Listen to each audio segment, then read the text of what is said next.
All right, welcome back again to another one of these response videos to Prager U. I was kind of looking around and I got recommended a different one called Why I Left the Left, and I was gonna react to that one, and then I saw another video. Well, I want to react to that one too, actually. But I was gonna react to one called Why I Left the Left, so I clicked on it, and then when I was about to start the video, I saw this one. Is fascism right or left? And I felt like I really wanted to react to this more. So let's see what they got to say here. Let's find out. He's a fascist. For decades, this has been a favorite smear of the left aimed at those on the right. Every Republican president, for that matter, virtually every Republican, since the 1970s has been called a fascist. I'm I'm not actually sure that's true. I don't I'm trying to think of a Republican who was called a fascist before. I don't hmm, I can't think of anybody using that term for Mitt Romney, for example. But it does remind me that if you're looking at how Republican Party is starting to become rather authoritarian. A Swedish study found that the GOP has undergone a dramatic shift under Trump to shunning democracy and encouraging violence, and has become far more similar to extreme right-wing Holocaust denying parties in Europe than other ones. See, look, it's closer to like Fidesz. The Democrats are over here, a little bit in the left. I think this is the left right here. Or, hold on, I think I'm reading the chart wrong. No, this is how right wing they are. And then this is how anti democratic they are. So you see the Republicans are getting up there from 2000. They're shooting up into being anti democratic. So it definitely covers that base down early on. So let's see. Now more than ever. This label is based on the idea that fascism is a phenomenon of the political right. Which it is. Full stop. Fascism is a phenomenon of the political right. That is absolutely true. The left says it is, It is. and some self styled white supremacists and neo Nazis embrace the label. But are they correct? Then so your argument is um is that the left says that fascism is right wing, and the right wing fascists are saying, "Yep, I'm a fascist. I love fascism." And okay, all right. To answer this question, we have to ask what fascism really means. What is its underlying ideology? Where does it even come from? These are not easy questions to answer. We know the name of the philosopher capitalism at Are they not easy questions to answer? Let's see. A political philosophy, a movement, or regime that exalts nation and often race above the individual and stands for a centralized autocratic government, severe economic and social regimentation, and forced suppression of opposition. So, exalts nation and race above the individual. They have long been associated with Benito Mussolini, a right wing guy. Examples of, yeah, Hitler's invasion. Hitler was a fascist, right? Well, he probably thinks Hitler was left wing, doesn't he? Oh, hold on. Well, you know what? We'll come back to this in a second. But remember that it's uber Adam Smith. nationalistic, We know like the a name of Donald the Trump philosopher of policy. Marxism, Karl Marx. But who's the philosopher of fascism? Yes, exactly. You don't know. Don't feel I might bad. actually know. Almost no one knows. This is not because he doesn't It might be exist, but knee. because What's it? What are they historians, gonna most of whom attribute? are Is he on the gonna? political left, had to erase him from history Are they gonna attribute it to Nietzsche or something, or in Oscar order to Wilde? avoid confronting fascism's actual beliefs. So let me introduce him to you.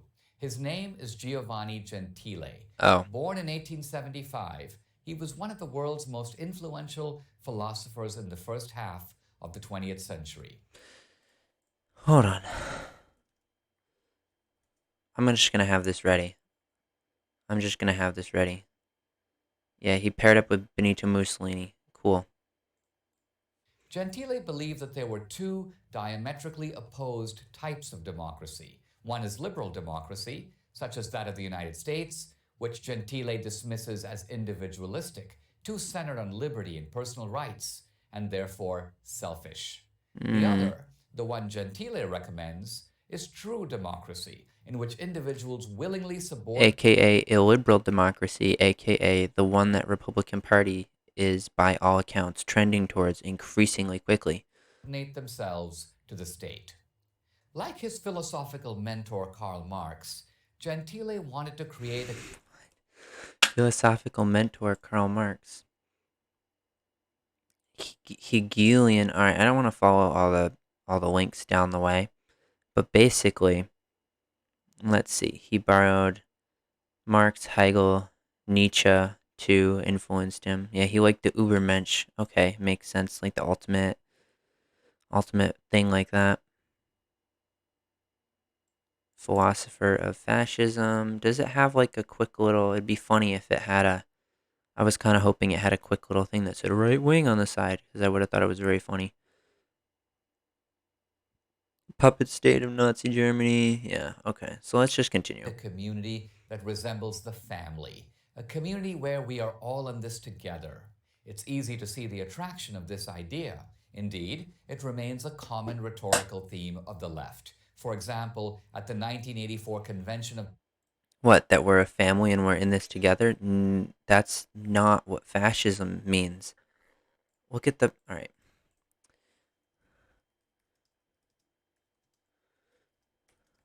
look. That's. I spelled fascism wrong, but that's okay. Look. Here we are. Okay. These are the 14 points of fascism from Umberto Eco, who grew up under Mussolini's fascist government. He's an Italian philosopher. Let's see. Number one, the cult of tradition. Basically, really emphasizing tradition. Well, who does that? Oh, right, it's Donald Trump and the right wing. No one would ever accuse the left wing of being pro tradition. The rejection of modernism. No one would ever accuse the left of being, like, of rejecting modernism. You always hear about people like Jordan Peterson and like Dave Rubin and all these internet commentators. They always talk about how they don't like postmodernism and all this stuff. The rejection of modernism is a right wing idea. The cult of action for action's sake. I could use a bit more of a definition for that. I don't really know what to describe that as. Disagreement is treason. Well, we could certainly attribute some of that in the Republican Party. Anybody who crossed Trump was pretty much crushed, huh? They tried to crush him at least. Fear of difference, almost like banning people who belong to religions that you aren't, like a Muslim ban or something, possibly. Or just like attacking immigrants and stuff. Appeal to social frustration. Now this was another thing Trump did. He appealed to the social frustration of white working class people, and he channeled it towards immigrants. The obsession with a plot, again, like what I said, the followers must feel besieged. The easiest way to solve the plot is the appeal to xenophobia, a Donald Trump action. These are all right wing actions that have been taken. None of these are taken by the left wing. Like the left wing isn't the one stirring up xenophobia. The enemy is both strong and weak. Yeah, you can kind of see that when they talk about how Antifa is everywhere, but also, oh my gosh, we could crush Antifa. Pacifism is trafficking with the enemy. When the Trump supporters uh, go after people like Mike Pence for, not taking a side and not doing like something ridiculous, they basically wanted to hang him. Contempt for the weak. Of course, Trump is very big on being masculine, and he loves to insult people for being weak, like Joe Biden, weak for wearing a mask. Everybody's educated to become a hero. The right wing 1776 commission about American heroics and how great America is. This is going to be a long video, but that's okay. Machismo. Again, Trump loves masculinity. The right wing loves masculinity. The right wing always says the left wing is trying to destroy masculinity. Selective populism. Donald Trump, literally, right wing, selective populism.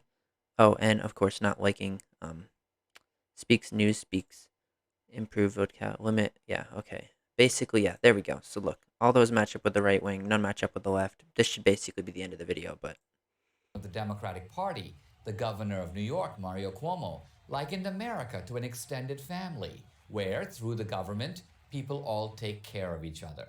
that's Nothing's literally changed. 30 completely years different. later, a slogan of the 2012 Democratic Party convention was the government is the only thing we all belong to.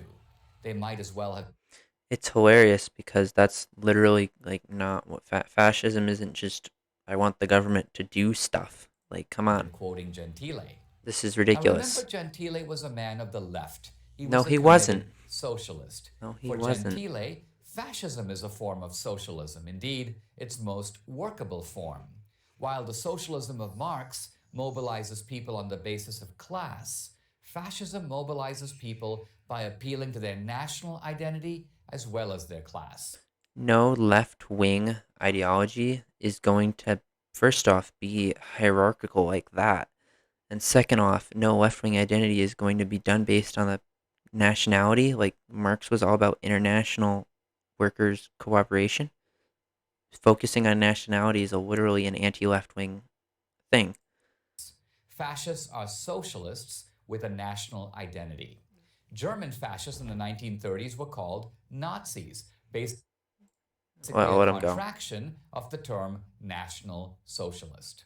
Yes, because Hitler wanted to use the socialist brand that working class people had a good opinion of in order to boost himself, even though he had no interest in supporting that ideology. The Nazis rose to power in large part thanks to the street fights that they had with communists, the people who you're saying they supposedly apparently shared sides with, which those were the people that hated them the most, and the people that they hated the most were the communists along with the Jews. And there were, interestingly, actually economically left wing Nazis in the Nazi Party in the 1930s. Their names, what the biggest one was called Gregor, I think his name was Gregor Strasser. And one of the first people that Hitler had killed when he came to power were all of those left wing economic Nazis because he hated them. He hated their guts. He hated everything that they were about.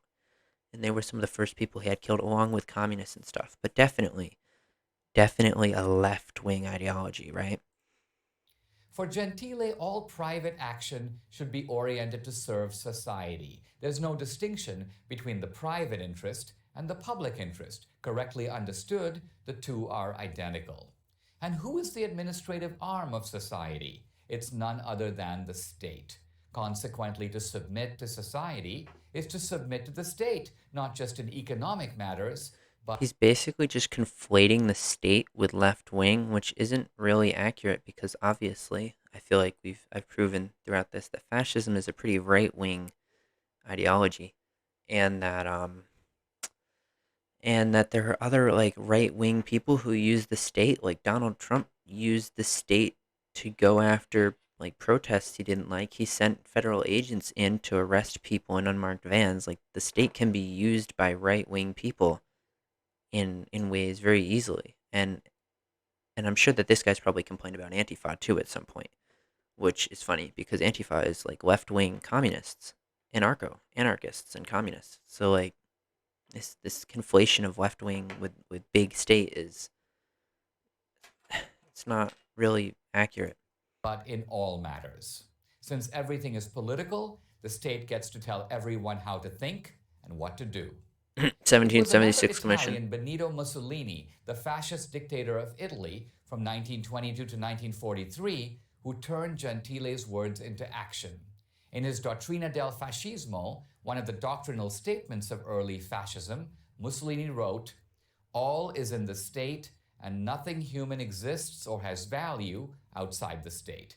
He was merely paraphrasing Gentile. The Italian philosopher is now lost in obscurity, but his Probably because nobody wants to really study who created fascism. The reason that Karl Marx is relevant mostly in America is because left wing, because conservatives always compare people like Joe Biden to him, which is ridiculous. Like, you don't hear many people in America positively advocate for Karl Marx super often. Philosophy could Gentile just isn't a relevant name. not be more relevant because it closely parallels that of the modern left. Gentile's work speaks directly to progressives who champion the Really, centralized state. Here does in it? America, the left has vastly expanded state control over the private sector. This isn't expanding. That's not. This isn't like controlling the private sector is not what fascism means. That's not what fascism is. From healthcare to banking, from education to energy. This state directed capitalism is precisely what German and Italian State directed capitalism would not be a left wing ideology. What what capitalism is left wing people don't like capitalism. fascists implemented in the 1930s. Leftists can't acknowledge their man Gentile because that would undermine their Because he's not the leftists' man. attempt to bind conservatism to fascism. Because Conservatism conservatism, wants small government. first off, does it really when it didn't mind that Trump has wanted to sue the media and stuff and send protesters in? Like, I don't know. I heard a lot of conservatives defending the Trump decision to illegally and unconstitutionally send federal officers in squash protests over the summer. So that individual liberty can flourish. The left, like Gentile, wants the opposite to place the resources of the individual and industry in the service of a centralized state. To It's acknowledge just generic generalizations and ridiculousness. What do I even say? Like I've laid out my evidence before that fascism clearly does not match with left wing ideology. Gentile is to acknowledge that fascism bears a deep kinship to the ideology of today's It left. it So they it will keep doesn't. Gentile where they've got him, dead, buried, and forgotten. It I, the anti-fascists are on the left wing. You don't like the anti-fascists. I don't know. How do you? uh, It doesn't even. They like these But we can't. should Oh my remember god! It doesn't the even ghost connect. of fascism will continue to haunt us. I'm Dinesh. Yeah, you could say that. Donald Trump supporter Dinesh D'Souza, certainly quite rich. Definitely some fascism going on, huh? Yeah, you know what? I don't know. I don't even know what else to search. There you go. D'Souza for Prager University. There you go. What a guy. That's it. Fascism was not literally created by Mussolini, no. But socialism with a national interest. That's not what it. That's not what this is. Oh my god. Maybe fascism is the. Oh my gosh.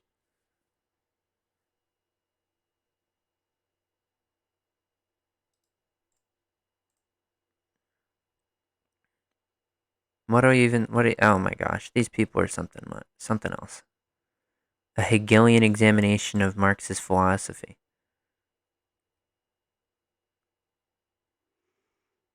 Hmm. I wonder if that was his Marxist influence that they're referring to. That's kind of amusing. So he wasn't even necessarily a Marxist influenced person. He was did an analysis of Marx. Well, there you go. Amazing. Great stuff, really. Thank you, Dinesh. You're really doing something. All right. Well, hopefully y'all appreciate this video and enjoy and all that good stuff. It's definitely the longest one I think I've made, but this one there was a lot to say about this one. So, thank y'all for watching and have a nice day.